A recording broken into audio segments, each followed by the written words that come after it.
Okay, we'll go ahead and get started. Welcome, everybody. My name is Jennifer Core. I'm the Executive Director of the Tennessee Historical Society, and this is the first of 11 webinars on Tennessee 101, Tennessee Women in the Progressive Era.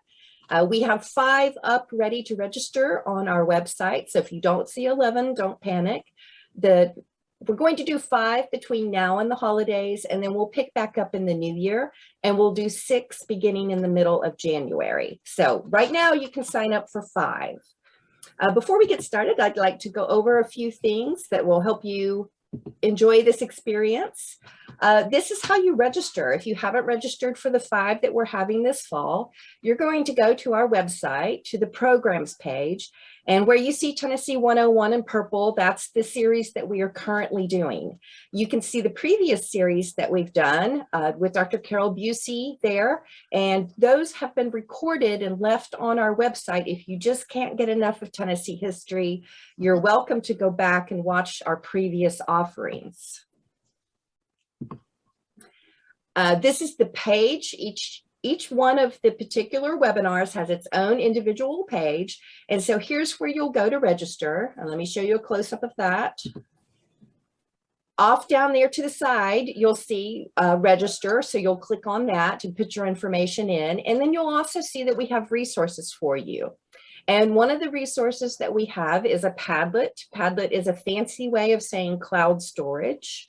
The other resources that we want to direct you to is the previous book that Dr. Mary Evins has edited. It came out in 2013, and she and Dr. Manoa Uffelman have a book that is forthcoming in 2022. Both of these volumes devoted to Tennessee women in the Progressive Era, and our speakers for this entire series are drawn from those 2 volumes. Our Padlet, which you can get to from each event page, is going to look like this. And this is where we've invited our speakers to add additional content, maybe an article that you might be interested in seeing, or their slides from their presentation. Off to the left in the very first column, you'll see a link for purchasing the first volume, Tennessee Women in the Progressive Era. And then you'll also see links to purchase 2 issues of the Tennessee Historical Quarterly, which are devoted to the topic of women's suffrage. These came out last year as part of the centennial of the suffrage amendment. And so we certainly encourage you to purchase those if you're interested in that topic. Now, to get into this, our co-conveners for this series, oh wait, I forgot. I need to thank our sponsors, Humanities Tennessee, who've given us a generous grant so that we can bring this material to you for free. The Tennessee Historical Society is a membership-based organization, so if you're not a member, please consider joining. We also are happy to accept donations so that we can continue to bring you programs like this. Now, I'd like to introduce our co-conveners for this series, Dr. Mary Evins and Dr. Manoa Uffelman, who are the co-editors of the forthcoming volume, which will be put out in 2022 by UT Press. Dr. Mary Evins is a research professor at the Center for Historic Preservation at Middle Tennessee State University in Murfreesboro. She's also the director of the American Democracy Project. Dr. Manoa Uffelman is professor of history at Austin Peay State University, and she is also the sponsor of the History Honors fraternity. So they've worked very hard to put together these lectures in a way that makes sense, that will take us through the period. We'll be looking at everything from women's athletics to HBCUs to canning clubs. So I hope you're as excited about this as I am. And I'm going to turn it over to Mary now. Hey, everybody. Good evening. So thrilled to be here, and thanks so much Jennifer Core and the Tennessee Historical Society for making this series possible, both this fall and also in the spring of 2022. That's going to begin after Christmas break. We also, I think, have to thank COVID for having really opened up this new portal for us. We used to gather for these lectures in the Welcome Center of Fort Negley, and hopefully we'll maybe do that again at some point. But the opportunities and possibilities that being able to do this over Zoom has provided us is really hard to pass up. So Jennifer and folks from Tennessee Historical Society, I'm going to try to share my screen now and you help me figure out how to do this properly. So my assignment this evening is to provide an overview of this lecture series and to introduce Tennessee women progressives and their actions in the public sphere and set them in historic context. And my talk is very generically titled Women's Progressivisms, but it's set in the overall arching framing of Making Way, which is making way for women, carving the pathway for women's progress to citizenship, because Carole, Bucy, and I are laying the groundwork for all that will lie ahead, both for women across Tennessee and for us this fall and this spring in the lecture series.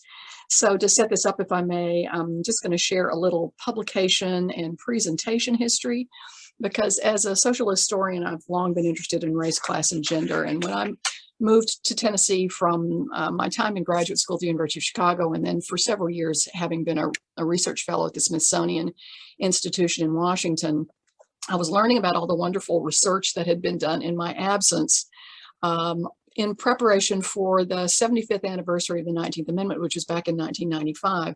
There were a lot of associated publications that came out as a result of that. And over the course of the end of the 20th century, there were lots of publications, of course, on women's history of all sorts, because we were in the throes of second and then later third wave feminism and the emergence of women's and gender studies programs. So Tennessee women's historians got on board with that. And there was a lot of women's work that was being documented and published and made available. But I was really observing that in the process of doing this, there was nothing that was really explicitly focused on the progressive era and the social reform work that women were engaged in. And so it was an idea that I had to not be sort of temporally broad, but to be very narrow in terms of social reform and women's activism. And with that, we put together a significant conference at the Scarrett Bennett Center in Nashville in the early 2000s on Tennessee women progressives. And the we at that point in time was history professor Dr. Jan Leone and myself. And Jan, who's retired since from MTSU, if you're out there watching from Wisconsin, this is a shout out to you. And we sent out a call for proposals and got drawn into our cohort all sorts of interesting people who were involved in this sort of research. And from that initial conference that was held at Scarrett Bennett came our original volume, which is Tennessee Women in the Progressive Era. It was published, as Jennifer said, by University of Tennessee Press in 2013. And it's hard to really comprehend that that was almost a decade ago. And Manoa Uffelman was in that book, and Carole Bucy was in that book, and Mary Ellen Pethel was in that book. And as were Sonia Ramsey and Paula Hinton. These are all people who are going to be speaking in this lecture series. And I must just say, as an in memoriam, that two of our revered scholar friends have passed away since the publication of this volume, Elizabeth Israels Perry and Jean Ham, and we applaud them and remember them with great love and warmth. And this volume was a small book. There were 9 substantive scholarly contributions in it.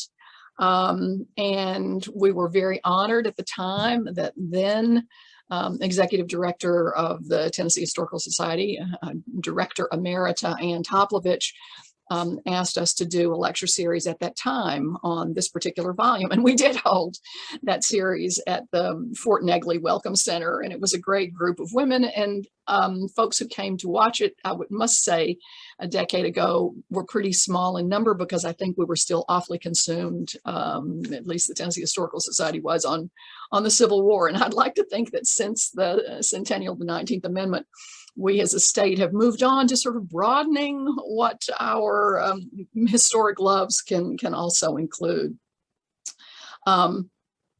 Yeah, and Jen also put this up on the Tennessee Historical Society site, but I know that a University of Tennessee Press would be tickled pink if anyone would still like to order this volume from 2013. Now, there were numerous reviews of the monograph when it came out. And the primary critique that we read about the volume was that it was just entirely too small, that there was too little covered, that there were too few chapters. And of course, we knew that.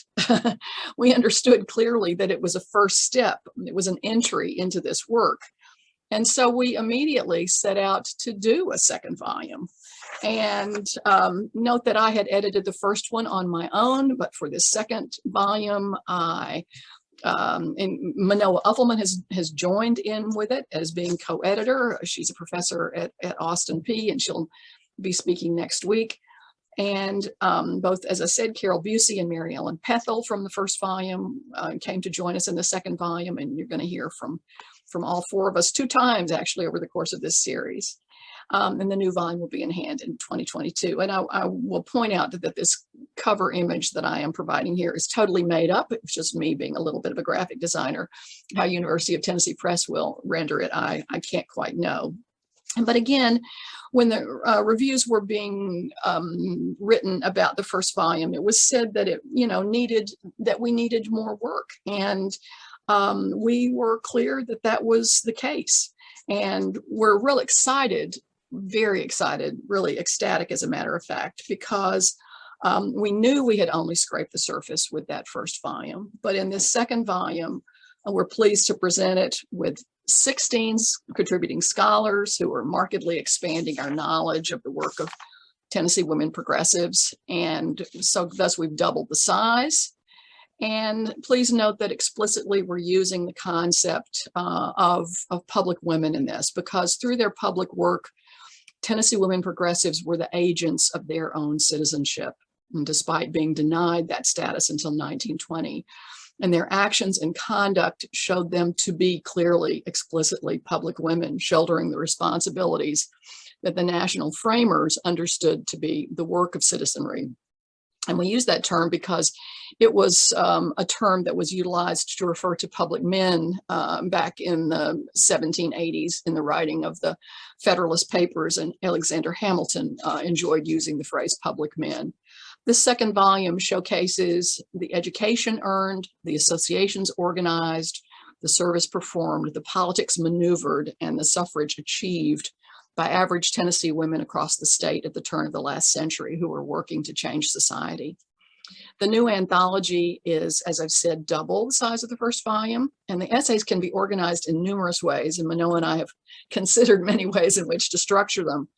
But we've grouped them for the purposes of the volume into 7 themes: platforms, politics, club work, public work, community care, perception, and perspective. Each of those, of course, is overlapping, but they showcase that women shaped every aspect of Tennessee society. And the way that we cluster them for the volume is not, of course, how we're able to cluster them for this lecture series, just due to our speakers and our contributors' various schedules and calendar conflicts and so forth. But this volume showcases all of this sort of work, and we are pleased to be able to move forward with it. As platforms for interpretation, Manoa and also Dr. Antoinette Van Zelm of the MTSU Center for Historic Preservation describe how women's groups strived to create historical narratives counter to each other. Manoa examines the influence of the United Daughters of the Confederacy, who perpetuated the myth of the lost cause long past its shelf life to generations of children who were still having a tough time letting it go. And meanwhile, African-American women and Union women in Tennessee stressed the American values of freedom and liberty in an uphill cultural struggle that directly pitted them against the Confederate ideology that was so pervasive across most of the state. Women in both organizations thought that they were promoting the true history of the Civil War and adhering to the values of the founders. In terms of pure politics, Dr. Mary Frances Berry from the University of Pennsylvania and Carole Bucy, who speaks this evening, described the trench warfare of federal and state legislation and court cases. Berry chronicles the fight for reparations for African Americans that appeared to have a historic moment at the turn into the 20th century. But that moment, that peak, flipped very quickly into a nadir, and the hopes for 40 acres and a mule died along with the notion of reparations, even though that moment seemed to be during 2020 and perhaps moving into 2021, having a recurrence of potential hope. if history is any informant, however, we may have to just simply cross our fingers for that. The Women's Christian Temperance Union work that women in every corner of Tennessee undertook wholeheartedly was, however, very, very successful, which Carole describes. Whether or not the WCTU bettered society in the long term remains up for our national debate, but it is absolutely clear, though, that for the women who were involved in it, the WCTU had profound impacts. And it bettered those women. It provided them school skills and tools that they will be able to utilize in the work that's ahead. So that Annie Licker Schlag proved women to be really fit for the fisticuffs of the hard knock politics that would still lie ahead for them in the suffrage work. The unquestioned incubator of women's progressivism from the 19th century forward was their club and association work. And in the golden era of women's clubs and associations, Tennessee women joined community organizations in droves across the state, in every county.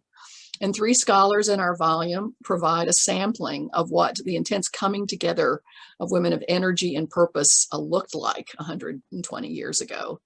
And geographically studying women's clubs in East, Middle, and West Tennessee, our scholars present different faces of that. Aaron Astor looks at the evolving focus and influence of the Ossory Circle of East Tennessee. And John Simpson examines the intertwined networks of club memberships and family relationships in Nashville's women's clubs. And Renee LaFleur discusses the accomplishments of club women in Northwest Tennessee, in the western portion of the state, in a non-urban region. Some women joined clubs to be activists, but some signed on for social reasons, as sewing clubs and as church-related organizations. But in the process, they learned how to expand their horizons and shape their own communities. The concept of public work is broad, and all Tennessee women progressives were engaged in it. But public health, public service, and building public space embody it full well. Tennessee women worked in medicine and World War I philanthropy and had to create their own restrooms in order to do so. We're so honored that Dr. James Hildreth, who is the 12th president of Meharry Medical College, writes in our volume about the histories of some of the leading African-American women who became the first generation of Black health professionals across the entire South. And Alice Catherine Carles studies the immense philanthropic aid work that women in West Tennessee performed during World War I under the aegis of the American Red Cross and the Tennessee Food Administration. And Tennessee State historian Dr. Van West researches the first efforts that brought public restrooms literally to county courthouses so that women could physically access public space, so that women could literally leave their homes and their farms and travel to the county seat to engage in the people's business of government and governance and economics. Because if women were going to spend a day in town, restrooms actually were quite essential. And as community care, Dr. Crystal DeGregory records the tribulations of Black college women who took their schooling in Nashville forward out into the wider world in order to teach and to sing and to uplift. And African-American educators, as were all educators, the caregivers really closest to most communities. And these Black educated women spread across the state and the counties and the country and the globe, really, to pull Black people up by their bootstraps and to try to pull white people out of their biases, which was the hands-on community work that progressive educators continue even today as community activists.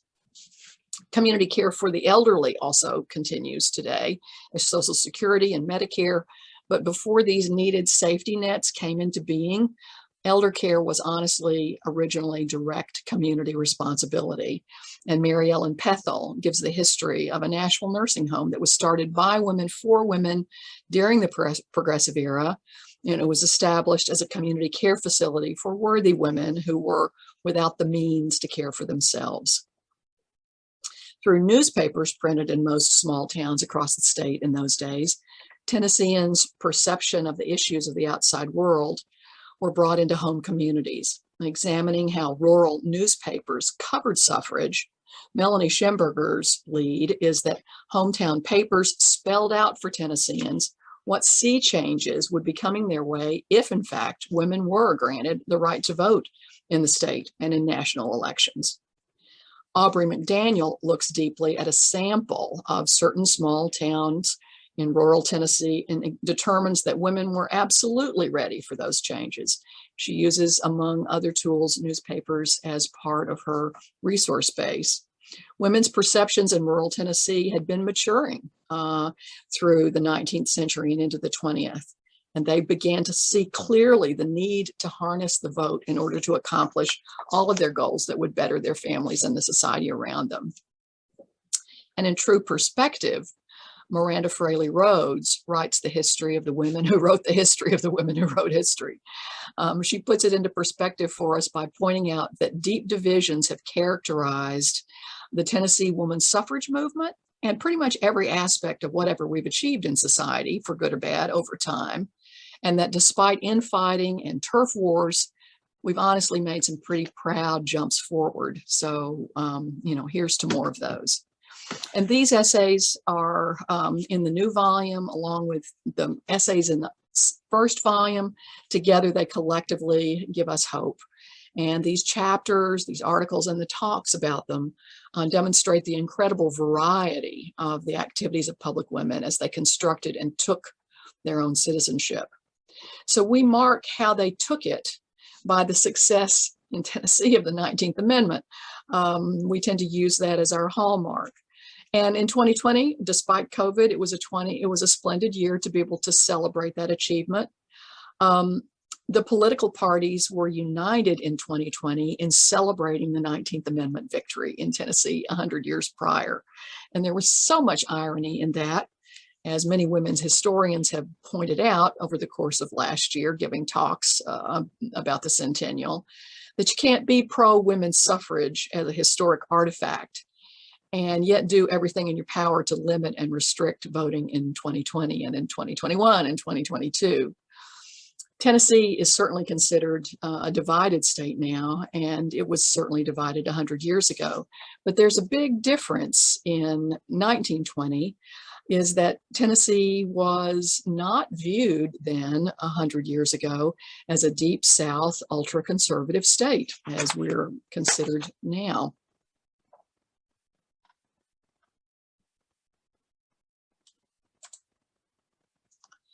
Ratification in the states came down in the South to deciding where it would ultimately take place. And interestingly enough, it was going to take place in Tennessee. Georgia and Alabama in the South had already voted in 1919 and soon thereafter in the summer of 1919 against the ratification of the 19th Amendment, blocking it. So it was these southern states, these two states, that were the first no votes to attempt to bring down the amendment. But conversely, 5 southern or southern-ish sort of states had actually voted for the 19th Amendment: Texas, Missouri, Arkansas, those 3 in June and July of 1919, and then Kentucky and West Virginia ultimately as well. And then Texas had voted for it as early as June of 1919. Texas had aligned itself with the western states that had already provided women's suffrage in their areas, and Kentucky in January of 1920, and West Virginia toward the tail end of March of 1920. And by the end of March of 1920, 35 states in total had ratified the 19th Amendment. They were mostly states in the North, the Midwest, and the West. So which state would be the 36th?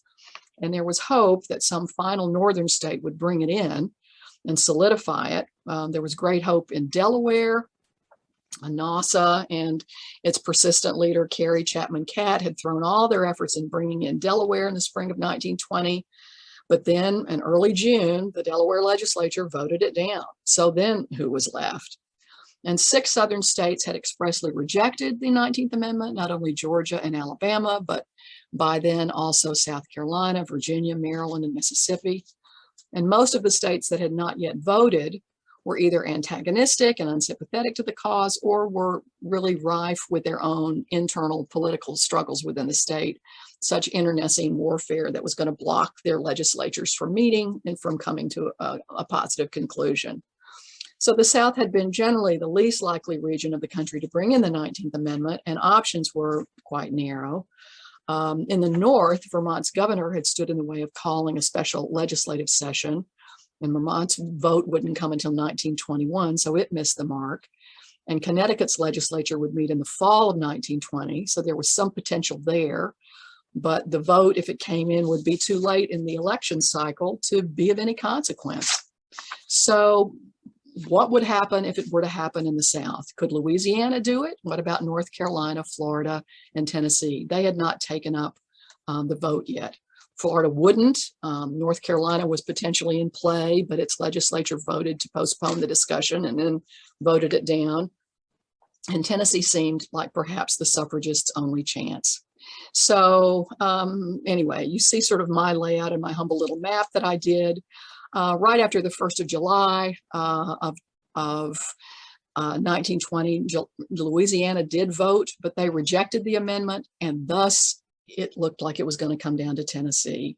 So what we've been doing over the past year in 2020 is looking at this, what happened over the course of that year.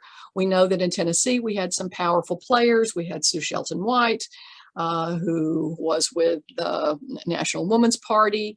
We've come to recognize her for her work in the state. She brought together the financial resources to really help Tennessee try to get the funds that were needed, both through NASA and through NWP, in order to bring the funds and money to the state to make it possible. So the details of all this story are what we have been, as I say, talking about, examining, and refreshing ourselves about over the course of the last year, not only to ourselves and our students, but our fellow Tennesseans, and remembering it with great honor. But for me, the backstory always was, so how the heck was Tennessee positioned to be able to do this, to be able to succeed in this important goal?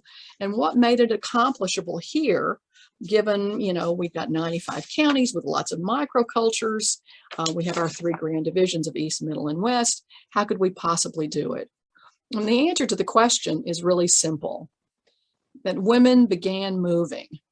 Initially in sort of accepted and acceptable ways out of their private spheres and into the public sphere, out of the home and taking on public roles and into public life.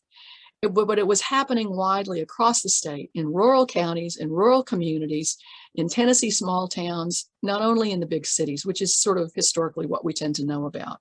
In order to make this happen, as I've already mentioned, we had to have physical places for women to go. This is a notice in Obion County from 1911 saying, women, you're welcome into town, come on in, you can be involved in the work of the county seat. This is particular photograph right here is one that was taken by Tennessee State historian Dr. West. And it was a photo that was made back in the 1990s, but of a woman's restroom location in Marshall County that was built in the 1920s. Again, these were physical locations that began to say that women are in our midst, they're among us, they're part of who we are. And so when we look at this, if it had been accomplished essentially by the 1920s, what was the starting point of it? And for us in the South, almost every starting point tends to be with that cauldron that was the Civil War. It's always a good place to really look at social movements and at activism and what galvanized people into action. And certainly it's true that households and families in Tennessee were impacted all across the state. Women were running things at home and took on the work and leadership in their home communities. And it was true for white women, and it was true for Black women as well. And how did they begin doing it? They began doing it in the years following the Civil War through their involvement in church groups, in women's clubs, women as educators, and women as caregivers. And from these basic, simple platforms, women began to move out into the greater society, being involved in making activism part of their regular and daily lives. And not only did they require restrooms in order to be physically in public spaces, but they required costume changes in order to reflect the mobility that women were involved in. So in a brief period of time from the end of the 1800s into the beginning of the 1920s, just a little over 25 years, we see looking at nothing more than basketball costumes that women wore. in the state of Tennessee, that how their roles in society had markedly changed. And if you use dress as a moniker of that, you can really see it very clearly. So, but back to this list. Church groups, Bible societies, taking on the Lord's work in people's communities, trying to solve problems, protecting young women, protecting needy families, caring for orphans and widows, caring for the elderly. These were all work groups that came out of maybe church and Bible societies and missionary societies that moved women into public activities. Women's clubs may have begun as sewing circles and as study clubs, and even as sororities that they began to be formed moving into the beginning of the 20th century. But they took on community issues and city beautification and establishing libraries and discussion groups, and realizing that the more they learned, the more active they would necessarily be forced to be, because they saw problems and chose to solve them. Whereas women were moving into education and teaching, obviously initially educating in their own homes.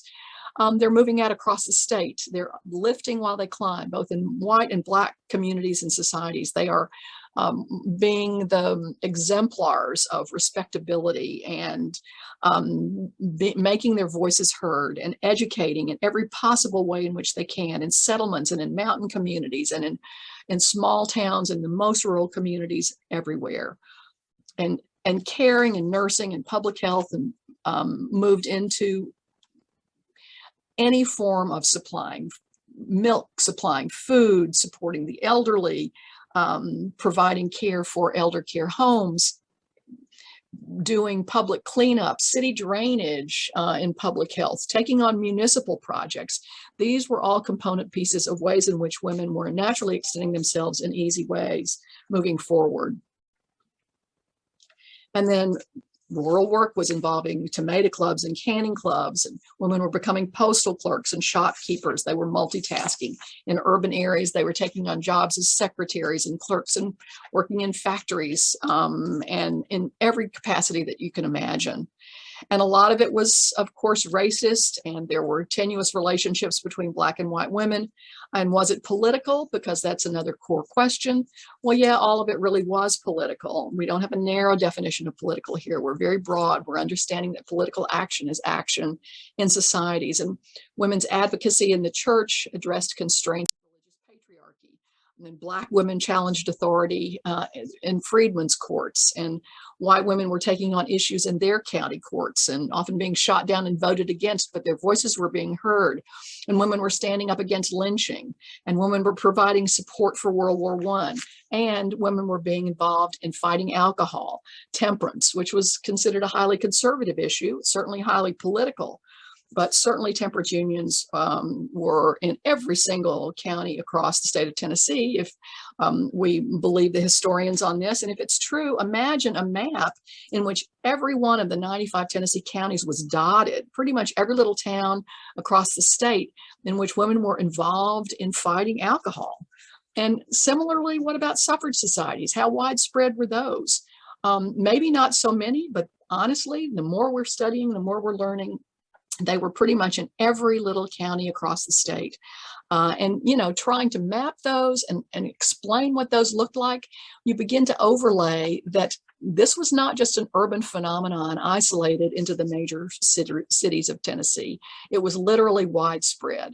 And what I'm showing you here is a map of where women's colleges were, just to let you know that colleges, that's a sort of a broadly defined term. Of course, women's seminaries, schools for women, those grew in the years after the Civil War and on into the beginning of the 20th century.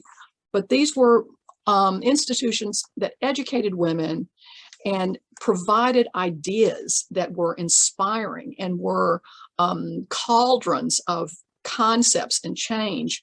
The schools themselves often were short-lived. Maybe they transitioned from one single sex to open and more coeducational. There was a lot of permeability and malleability in these schools, but the schools have expanded even more so than this map that I did about a year ago, and I'm enlarging it now. More dots need to be added. But it's absolutely true that all of these things go hand in hand. Women were moving from one aspect of just being privately within the home and the domestic sphere into worlds of education and thought and activism, and those very much go hand in hand. So yes, women were making their way. We see examples of activist women from every county. Often these schools were church related. And there were, I'm given some examples here of the Georgie Robertson College, which was a Christian Church of Christ school in West Tennessee. In Warren County, the Cumberland Presbyterians started the Cumberland Female College. And in McMinn County in East Tennessee, the Methodists started the Athens Female College. And each of these produced incredible women who had influence and impact across their respective communities. So yes, Tennessee women were making their way as public women. They were acting in this public sphere, and it positioned Tennessee to accomplish by 1920 the politics of suffrage all across the state, from urban counties and cities into the rural areas. So voting and human rights are not ones to be taken advantage, not ones to be taken for granted. They demand our full-on civic participation. And women, white women and African-American women 100 years ago understood this, and they worked for it, and they demanded and required their citizenship, and they demanded policy change. They functioned in a conservative universe as radicals, articulating a simple idea that women were full citizens and needed to be involved with that. So really, the reason we study history is to think about and consider and evaluate and reflect on its relevance in our lives today. And I'd like to pose that our ability to think about and form a more perfect union is what we look for in terms of women's roles in society, and women were just being a part of that. They were very much being public women, and they were acting out their roles as citizens. Someone you will hear from just in 2 weeks is Dr. Berry. Mrs. Callie House of Rutherford County was an African-American woman who really fought for reparations to cap off and be in restitution for 300 years of enslavement and systemic exclusion. She was not successful really in doing it at that time, but her vision is a role model for us. And studying these activists and women progressives from this time period should really electrify us in the present day to increase our roles in society and to be more perfect public women and better citizens that we all should be. So I thank the Tennessee Historical Society for providing us this extended months-long study, if you will, into these women and across the state of Tennessee from every county who were absolutely pivotal in shaping and changing our state. And certainly we know that the WCTU, which had a wide spread and wide visibility and wide voice in this state, was one of the foundations for it. And that's my perfect segue into Carole Bucy, who's going to talk about that very subject also this evening. So let me try to escape this screen share and let Carole take over. And now I'm going to share screen. I'm delighted to be with all of you again tonight and to talk about a subject that I have had a great deal of inspiration from in working on these women for a good long period of time. Over the past 13 years, probably, it has really broadened my horizons about what women were doing that have really never been included in the history books. And so tonight, I'm going to specifically talk about the Women's Christian Temperance Union, because it really became a leader in the showing other women's groups later on the possibility and potential of changing the laws and making Tennessee a better state, or a state more in liking to what they were wanting than had been possible. As a result of the activities of the Women's Christian Temperance Union, you began to see groups like the Federation of Women's Clubs going after the issue of married women not being able to control their own property. You see a whole group of women suddenly becoming interested in the legislative process. And as Mary pointed out, that really does lead up to woman suffrage. All of these women's activities accumulated into that August vote in 1920. Now, I want you to go with me back to 1909. The day is January 21st. Now, if you're in Tennessee, you know that January 21st is generally pretty bad weather. It's not necessarily snowy, but the days are short. The sun goes down by 5 o'clock. And imagine the legislature has come back into session. Now, the women of the WCTU are absolutely focused on one purpose. They are determined in this session of the General Assembly to get both houses to pass a bill to make the state of Tennessee 100% dry and alcohol free. And they are absolutely convinced that this is the year that they are going to do this. So here it is, 6 o'clock at night on January 21st.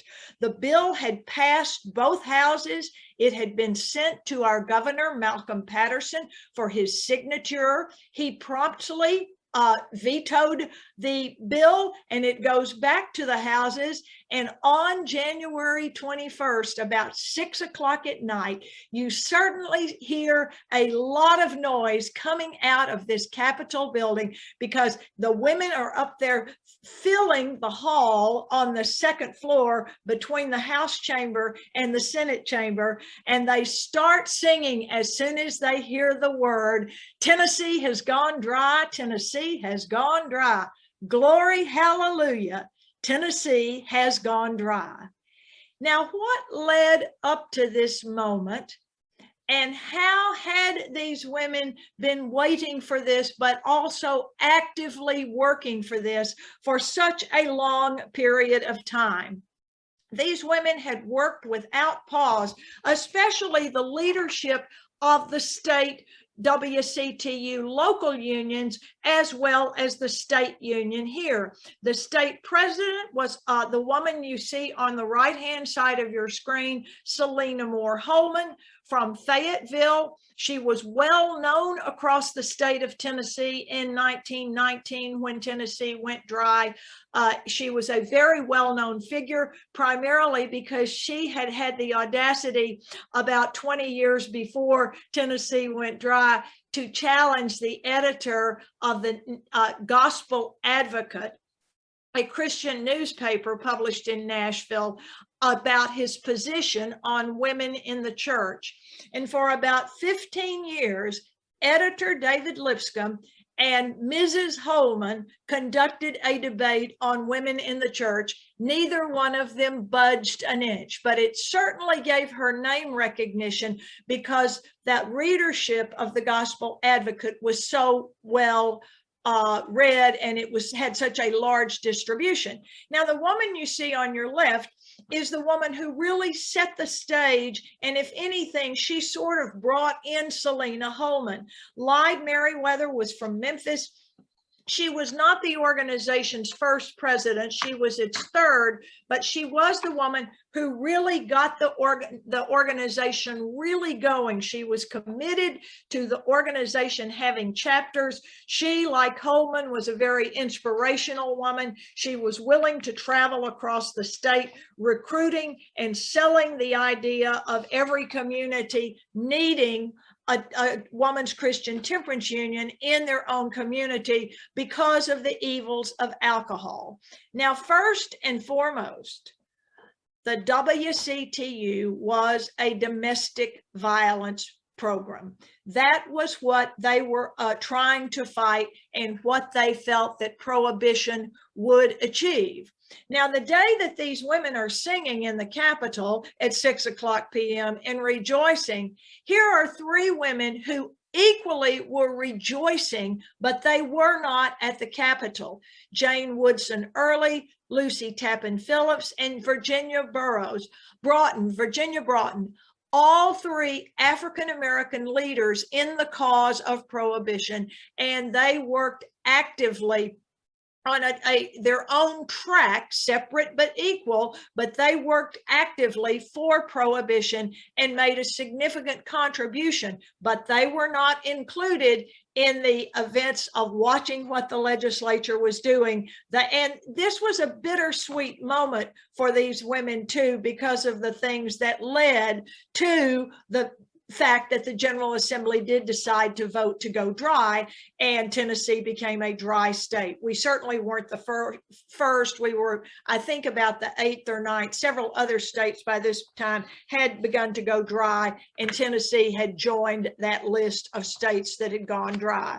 But long before the Civil War, people recognized that alcohol led often to domestic abuse. So these are two images from the Library of Congress that show you that alcohol was to blame for this rage that this man seems to have in the drawing on your left-hand side of the screen. And then you see a temperance household where everyone is doing quite well. And so women were very concerned about this from the very beginning. Yes, Tennessee did have some temperance fraternities here before the Civil War, but they died out after the Civil War. And so women in the WCTU pick up the mantle of trying to get the state to go dry.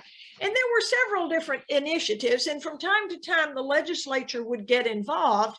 You know, they passed a law that said that you can't have any alcohol sold or consumed within 4 miles of a school. And then in 1887, the legislature decided they weren't going to make Tennessee dry, but what does the General Assembly do when they don't really want to make a decision about something of this nature? They send it to the voters for a referendum. And so Tennessee had a referendum on the subject of the state going dry. And the WCTU women really thought that they were going to get this statewide amendment passed, but indeed it did not pass. It passed in East Tennessee, but it failed in Middle and West Tennessee. And so that pretty much put an end to it for the time being.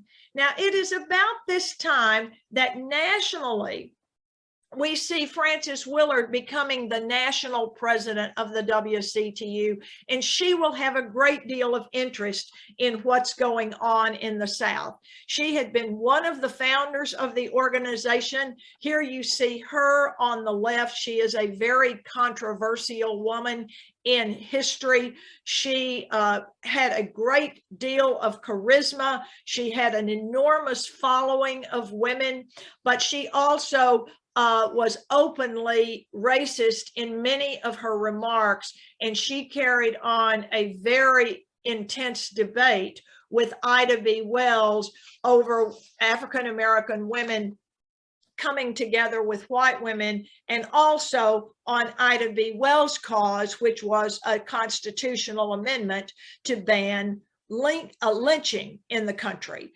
And it wasn't that Miss Willard supported lynching, but she did not want to get her organization, the WCTU, involved in taking a stand on that. If you are in Nashville, or if you come to Nashville, I encourage you to go down to the Nashville Public Library. On the second floor, there is in the Votes for Women's room, which is on the east end of the second floor. You have this debate. It's a computer program, a large screen, a debate between Willard and Wells on the subject of women and equality and lynching and a whole host of things. And it really is a fascinating thing. The public library is actually having a kind of an all-day workshop on this debate between these two women this coming weekend. But the WCTU begins to grow. And not only was Willard interested in the South, she was particularly interested in Tennessee, because I think she thought she was going to have more luck here in Tennessee. Now, at the same time, Lyde Meriwether's WCTU, which she will eventually hand over the mantle to someone else. But her WCTU is working with African-American women, and particularly in Memphis, which is where she was from. She was, Lyde Meriwether actually invited a group of women who lived in Memphis. They were part of that group that Ida B. Wells had been a part of, the group that sometimes is referred to as the Talented 10th. They were all Fisk University graduates. These women had college degrees. They were married to pastors in one religious denomination or another. So they, as the pastor's wife, had a great deal of influence in the community. And they came to this meeting in Memphis that Meriwether had called, and Marsha Waddell, a historian in Memphis, said, undoubtedly, this truly integrated meeting with white women and black women sitting in the same room must have been a first for Memphis, if not for the state of Tennessee or the South. We have no real documentation as to which one really was the first. But here you have Frances Willard finding a particular interest in Southerners. Now, we can look at that in a lot of different ways, but she came to Nashville quite regularly for a while there until the state WCTU got really off its feet. She was here quite regularly, trying to encourage people to come together and to form a state union. And when the state of Tennessee does form a state union, and keep in mind, we also already have African American WCTU chapters or unions across the state, but they were not part of any kind of a big network, the state or the national, and we have these. And so when the state gets organized, what do? They have a superintendent for work with the colored people, as they were referred to, and it happened to be a white woman who was in charge of the work with the African Americans. Now, we can only imagine how the African American women must have felt about this, because these are elite, highly educated women, and they are leaders in their communities wherever they are. And they really, in some cases, reading some of their writing, you see that they really had a sense of nationalism. They really took those ideas of lifting our people up. We can lift our people up. We want to lift our people up. And so they had elements of nationalism. We know our people better than an outside white person might. And so we have no record of what they thought about the white woman who became the superintendent for work with them. But I cannot imagine that they were particularly thrilled about this. In this movement, you have all of these African-American college-educated women, and in some ways, the elite white women weren't necessarily educated at all. Selena Holman was a brilliant woman. She could quote theological professors from Duke when she wrote letters to David Lipscomb, but she did not have a college degree. She had been a school teacher for a while. She was married to a doctor, but she did not have a college degree, as did these African American women who were educated and knew how to mobilize people and also how to get things done as well. So here we're crusading for the cause of statewide prohibition, nothing less. The Democratic Party dominates the state, but as you know, the Democratic Party from time to time got into such a fight about some issue that the Democratic Party split. And when that happened, a Republican or a third-party candidate could be elected governor of the state. In that regard, Tennessee is somewhat different from the other states of the Solid South. We did have some Republican governors from time to time because the Democrats were fighting. And this time around, it was alcohol. You have the wets on one side who think prohibition is a major mistake. It's an economic engine, part of the state's economy that is important, and the wets support keeping the alcohol flowing and being sold. And then you have the dries. And so here the Democrats are divided. Now the prohibition movement is growing nationally.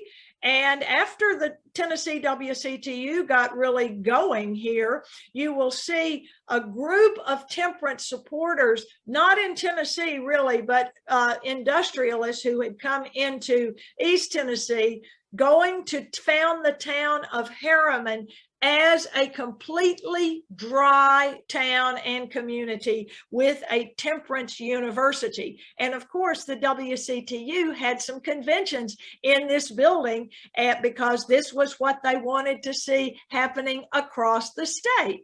They have chapters in our state colleges.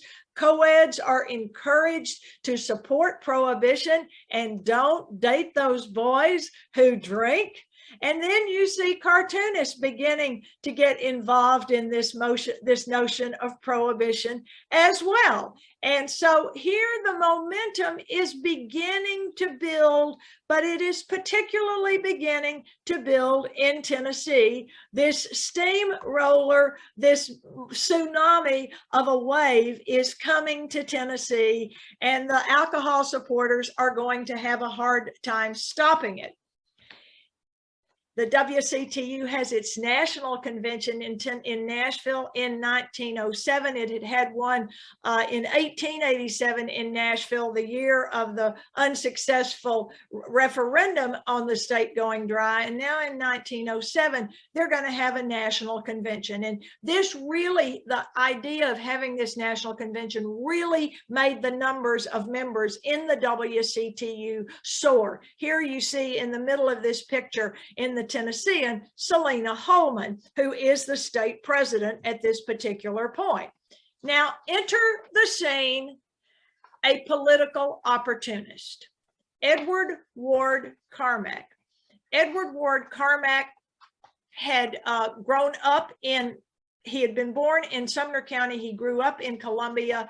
He worked in a newspaper in Columbia. He then went to Memphis, and he became the editor of a paper called the Memphis Commercial in the city of Memphis. And he was the editor of that at the time that Ida B. Wells' friends were lynched in this lynching at the curve as the execution of Ida B. Wells' friends who had this People's Grocery there in Memphis. They had established this grocery store that competed with a white store, and they were taken out of the store one night. They were sleeping in the store because they were so concerned about the store being burned down, and they were taken out and executed. And Mr. Carmack editor Carmack had no remorse about what had happened, and he blamed Ida B. Wells in some of his editorials. This is not an editorial. This is a speech he made on the floor of the House, but he referred to Ida B. Wells as a wench. He really used very derogatory comments referring to her and her campaign to stop lynching. So he then gets elected to the U.S. House of Representatives. But this is somewhat controversial too, because he is running against Josiah Patterson, an incumbent. And so Mr. Carmack will win the election and defeat Patterson. He will serve 2 terms in the U.S. House, and then he goes to the U.S. Senate. Keep in mind, when he is elected to the Senate, that the public does not vote for the senators. The senators are, at this point in time, chosen by the members of the State General Assembly. So he serves 1 term in the Senate, And then he returns home, and he does not get reelected to the Senate. So at this point, he had begun toying with this notion of supporting prohibition as a political move. Up until this point, he has been very moderate on alcohol. But it is Senator Carmack who will become the editor. He will decide to run for governor in the Democratic primary since he has lost his Senate seat.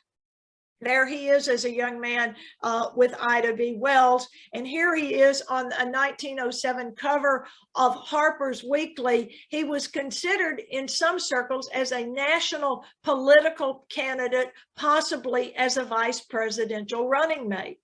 So here you've got the Democratic Party's primary coming up, their convention and their vote. And here is Malcolm Patterson, son of Josiah Patterson, whom Mr. Carmack had defeated for the House seat.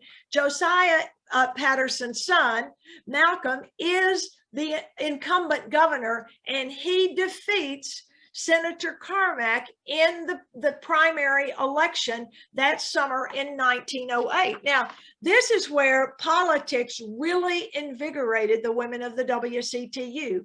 They suddenly go out on the campaign trail. They've never campaigned for candidates until Mr. Carmack started running for the Senate. And they campaigned. They had a headquarters in downtown Nashville to oversee their work in the campaign.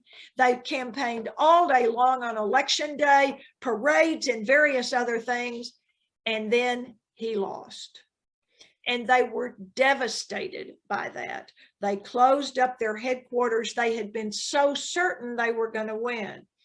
And so this is a great setback for the Women's Christian Temperance Union. Malcolm Patterson will continue his job as governor. And so then how does Senator Carmack resurface? He becomes the editor of the Nashville Tennessean, owned by Luke Lee. And on the front pages of the Tennessean, editor Carmack was scathing in his criticism, not just of Governor Patterson, but of Duncan Cooper, one of Governor Patterson's political allies, and Cooper's son, Robin Cooper. And so this intense criticism of the Coopers intensifies for a few months, and suddenly the Coopers are pretty thin-skinned, particularly the father, Colonel Cooper, and he's really angry about this. And so on a November day, the Coopers are walking away from, they're walking west on Union Street. They're in front of where the War Memorial Auditorium is in Nashville. They turn the corner, and who should they run into on the street but Edward Ward Carmack? That words are exchanged between the three men, guns are pulled, shots are fired, and Senator Carmack lies dead on the sidewalk. He has become, in that moment, a martyr for the cause of prohibition.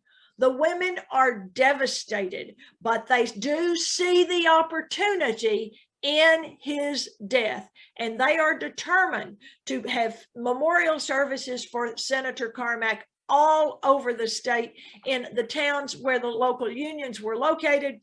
They will have a big crowd at the train station when his body leaves Union Station to be taken to Columbia, where he's buried. There will be a big crowd of WCTU women at the funeral itself in Columbia. And the Nashville African American newspaper had a very small column about Senator Carmack when he died. They had to acknowledge it, and they did. They said that they did not wish him dead, but they couldn't really say much else because he was such a blatant racist in much of his rhetoric. And so that takes place in November. And as soon as the General Assembly come back into town, they are buttonholed and pressured by this group of activist women to make the state go dry. And indeed, that is what happens. Now, the Coopers are tried for murder. The trial will take place in early January. They will be convicted of lesser crimes, and then the governor will indeed pardon them. But that, of course, takes place over a kind of a separate track from the state's legislative activities. There's the jury for the Cooper trial taking place, a jury posing in front of the Parthenon. Imagine that. And the final results of this were twofold. Number one, Tennessee went dry. Great rejoicing, but it soon, the reality of enforcing prohibition became a nightmare. It could not and would not seem to be enforced.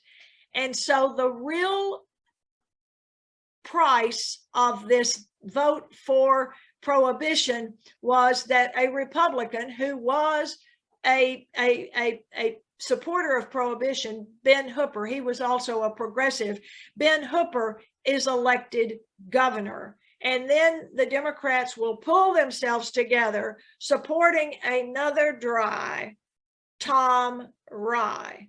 Now that's history humor, so I hope you get it. But Tom Rye was opposed to alcohol and supported prohibition.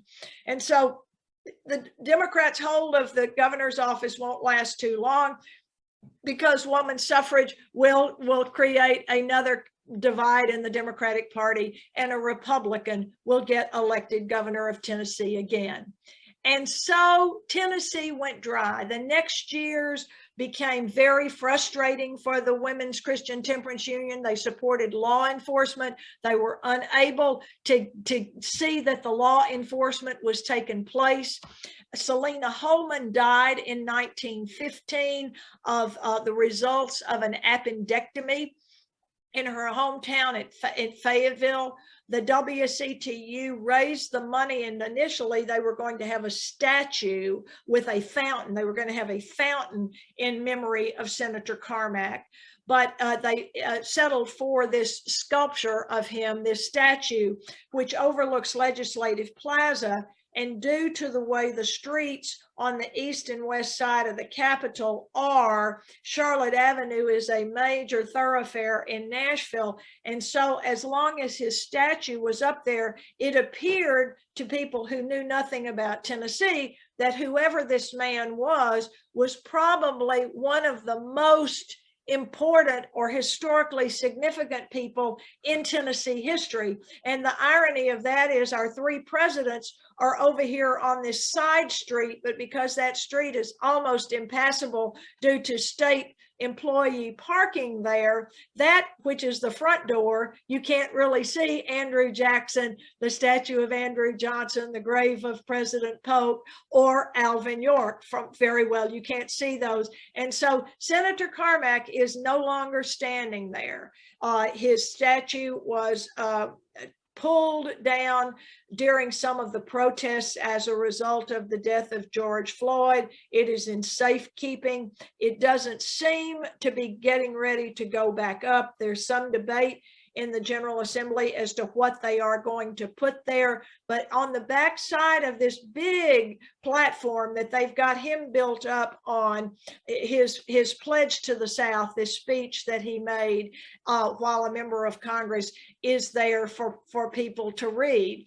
The reason he was brought up was when they were doing some remodeling, they were going to put a tunnel under Charlotte Avenue, which they did, a tunnel from the Legislative Plaza, which was built, and then this tunnel would take you under Charlotte Avenue into the basement of the Capitol, and you would take an elevator up to the main floor of the Capitol building. And so they decided the legislature would name this tunnel, and so they named it the Motlow Tunnel. And so do you get the irony of that? the Motlows were the family that owned Jack Daniel's distillery. And so here we had our ardent prohibitionists for many years atop the Motlow Tunnel in Nashville, Tennessee, in Tennessee's state capital. But the WCTU trained women. Yes, it began to lose momentum as women move on to other things, finding legislative activity being done by the General Federation of Women's Club, the suffrage movement, and then all of these new organizations that are going to come along in the 20th century. So the WCTU, thanks to its leadership both in the African American community and the white community, they pushed through statewide prohibition, controversial though it was. Thank you very much.